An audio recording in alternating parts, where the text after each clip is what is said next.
Today, we're going to dive into a topic that really boils down to one single, incredibly powerful question. Seriously, it's a question that cuts through all the noise, all the excuses, and gets right to the very core of how we're choosing to live our lives. So let's just put it out there. Aren't you tired of being scared? Just sit with that for a second. The author of our source material today answers with a resounding yes. She's not just a little tired of it, she's completely, utterly done. So let's get into it. This whole idea is framed around being exhausted by fear. And look, we're not just talking about being afraid of, spiders or speaking in public. This goes so much deeper. It's about the fear of actually living. And this is where things get really interesting. The source completely reframes what fear even is. It's not some big, scary monster out there that we have to fight. Nope. It's an internal illusion. It's this mistaken belief that something outside of us has more power than the actual life force that is breathing through us in this very moment. That little shift in perspective, it's a total game changer. And this illusion, well, it loves to feed on excuses, doesn't it? The author calls them tired excuses for a reason. And they probably sound a little familiar. I'm so stuck on the how of it all, or I'm in the wrong city, or I just don't know the right people. These are the stories we tell ourselves that keep us small, and they stop us from living a life with any real substance. Okay, so if fear is the thing that's keeping us stuck in place, what on earth can push us forward? Well, the source points to one of the most powerful motivators we have, that undeniable, in-your-face feeling that the clock is ticking. For the author, this quote from Paulo Coelho was like a lightning bolt. It's such a direct challenge to that habit of waiting, of putting things off. The message is crystal clear. It's not about someday in the future. Life isn't a dress rehearsal. It is happening right now. And this isn't just some motivational cliche you'd see on a poster. The author describes it as this deep, soul-level knowing. You know that feeling? It's like life itself is pulsing through you, basically demanding that you take action. The stakes feel incredibly high because, in that moment, it really does feel like it's now or never. This brings us to a really crucial mindset shift. Time isn't just a resource that you spend, like money. No, time is your life.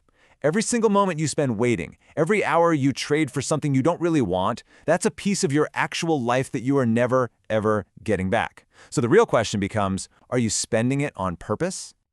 All right, so if we're tired of fear and we know our time literally is our life, what's the answer? The source gives us this really powerful concept, choosing to be sovereign. It's all about taking back the controls and becoming the one and only authority in your own life. To make this idea real and tangible, the author chose a single word to guide her entire year: sovereign. It becomes like a personal North Star, a constant reminder of her intention to be in full command of her own destiny. But of course, here's the catch. The very second you decide, okay, I'm going to be sovereign, fear shows up to challenge you.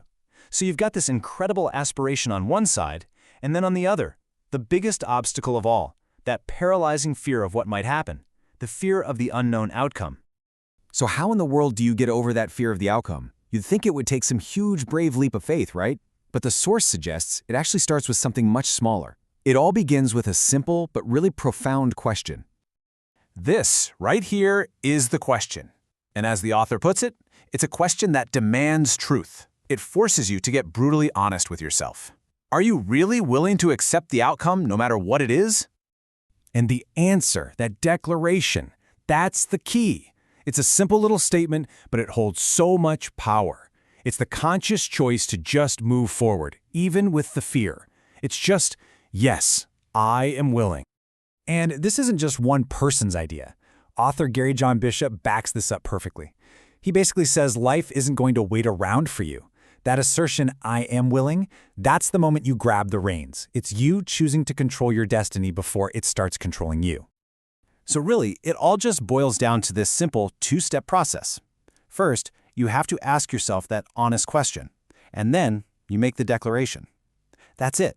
That's the internal tool that can shift you out of being stuck in fear and into a state of action.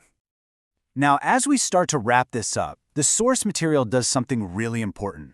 It shifts the focus away from the author's journey, and it turns the spotlight directly onto you. This is the ultimate goal being presented here. It's not about a life that's free from challenges. Not at all. It's about a life that is lived full out. A life where you are sovereign. A life that's defined by your courage instead of by your fear. And so it all comes back to this. After exploring what fear really is, the urgency of time, and the incredible power of just being willing, there's really only one question left to ask. How about you?